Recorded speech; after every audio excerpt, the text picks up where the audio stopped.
It's very common for learner drivers to stop with an almighty thud when they're on a hill. It's particularly a problem when they're going uphill in a manual car because they're afraid of rolling back. This is what normally happens. You're uphill in traffic and just before the new driver stops, they brake extra hard. Watch this. I'm not quite stopped yet and I'm going to be stopped now. Just watch here. Trying not to roll back. I actually have a G sensor here, and when I did that stop, it peaked at half a G. Now that may not sound like a lot, but it is half the force of gravity in one sudden jolt. It's not pleasant. The key is to put the hill to work. Get it to do some of the braking for you. What I do is I slow down with the brake just before the car stops. I release the brake, let the hill finish the stop for me, that way I stop smoothly, and then I get on the brake quick before I roll back. Don't worry, the car isn't going to stop and then suddenly shoot backwards. You will have a moment to get on the brake. Let me show you. So I'm going to move away and stop on this hill up here, and you'll see I will use the brake to slow down. So I'm braking now to slow down. Just before the car stops, I release the brake, and as it stops, I get on the brake again. That was very smooth. It's really important to let the car come to a complete stop before you get on that brake. If the car is rolling, even at a low speed, say 1 mile per hour, it's going to be jerky when you brake. Don't worry, the car will pause just a moment before it rolls back. If you're covering the brake, you'll have enough time to get on that brake as it stops before it rolls back. But make sure you're ready.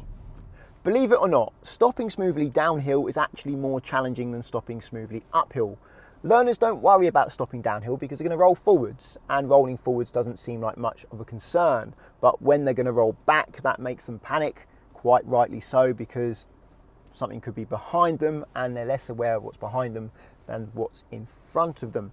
To understand why stopping downhill is far more challenging, you've got to understand that just before the car stops, you actually have to release the brake pedal a little bit to make it smooth.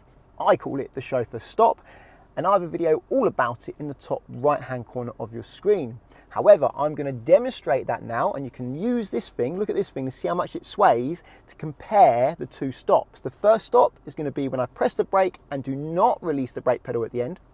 And the second stop, I will release the brake pedal slightly to smooth things out. Let's go. I'll do it from about 15 miles an hour both times. I'm not going to brake too harshly. So I'm at 15 miles an hour now. I'm braking, signal to the car behind, and I'm not going to come off the brake, and watch this. You notice how much that kicks back as we stop? Well, this time I will release the brake pedal a little bit and you'll see how much smoother it is. So now I'm coming, let's get going. 15 miles an hour again. That's 12, 15. Starting to brake now. And just before the car stops, I start releasing the brake pedal a little bit, and you see a nice, smooth, crisp ending, and that thing is not waving around. So why does this affect you downhill then? Well, the hill is working against you. When you're slowing down downhill, you need to release the brake pedal to have a nice, smooth chauffeur stop. But as you release the brake pedal, the hill wants to keep you moving. So if you release the brake pedal too much, you keep going. If you don't release it enough, you get a nasty jerk as you stop. You've got to get it just right, which is really quite challenging. Even a very experienced driver struggles to get this perfect. It takes a lot of concentration. And I have someone here who wants to have a chat with me, so no, he doesn't. He was just saying hello. I'm going to give you a demonstration. He's walking around the back of my car now. Oh, he seems to have done a complete circle. And no, he's all right. Good. Anyway, I'll give you a demonstration. I'm going to try and stop smoothly down this hill. I'm going to start braking now. It's a very steep hill. And I want to make the ending smooth. So I release the brake pedal a little bit, and it's still rolling a little bit more so I don't roll. And there's still a tiny jerk there. It's smooth enough, it's good enough, but getting a perfect stop downhill isn't easy. I'm going to give it another go. On the steep hill again, using the brake pedal, starting to release the brake pedal near the end of the stop. The car's still moving, a little bit more brake to slow it down, and a slight jerk. Not enough to make that go flying backwards and forwards, but you can feel it's not perfectly smooth. Having a perfectly smooth stop on a hill, especially as steep as this one, isn't really practically possible. You'll be there all day trying to get just the right level of braking to make it perfect. I'm trying. Still a tiny little jerk there.